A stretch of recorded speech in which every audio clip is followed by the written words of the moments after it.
Pongezi na shukrani zangu kwenu wanahabari, wananchi, wasanii na vikundi mbalimbali vya burudani kwa ushiriki wenu mkubwa katika maadhimisho haya.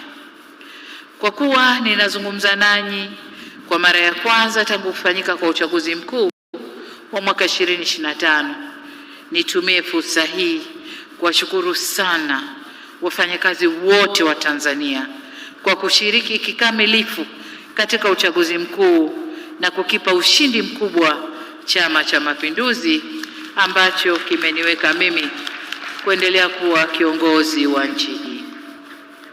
Ninawashukuru pia kwa kuendelea kudumisha amani, utulivu na mshikamano ndani ya nchi yetu. Ndugu viongozi, wafanyakazi na Watanzania wenzangu, nimefarijika kuona mmeamua kushabihisha maadhimisho ya siku hii ya wafanyakazi na dira yetu ya taifa ya maendeleo kwa kauli mbiu inayosema kazi zenye staha ni nguzo imara kwa maendeleo endelevu katika utekelezaji wa dira ya taifa 2050. Hii inaonyesha uelewa mzuri wa wafanyakazi kwa dira yetu ya maendeleo ya miaka 25 inayokuja.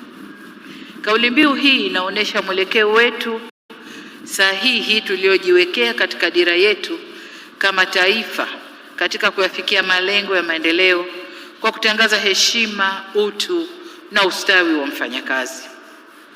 Kama tunavyofahamu, kazi ni zaidi ya kipato, kazi ni utu, kazi ni heshima. Kazi si msingi wa maisha ya mfanyakazi na familia pekee, bali kazi ni uhai wa taifa kwa ujumla.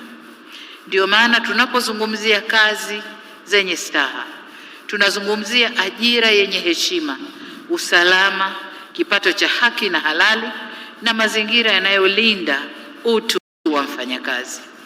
Hapo ndipo inapodhihirishwa dhana yetu ya kazi na utu, tunasonga mbele.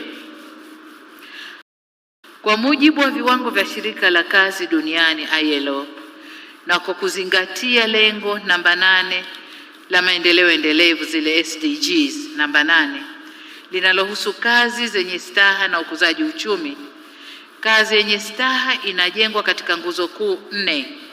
Nguzo ya kwanza ni upatikanaji wa ajira yenyewe. Nguzo ya pili, ulinzi wa haki kazini. Nguzo ya tatu, hifadhi ya jamii, na nguzo ya 4 ni ushirikishwaji mahala pa kazi, yani utatu wetu: mwajiri, serikali na mwajiriwa au vyama vya wafanyakazi. Yameelezwa vizuri na ndugu yangu wa ILO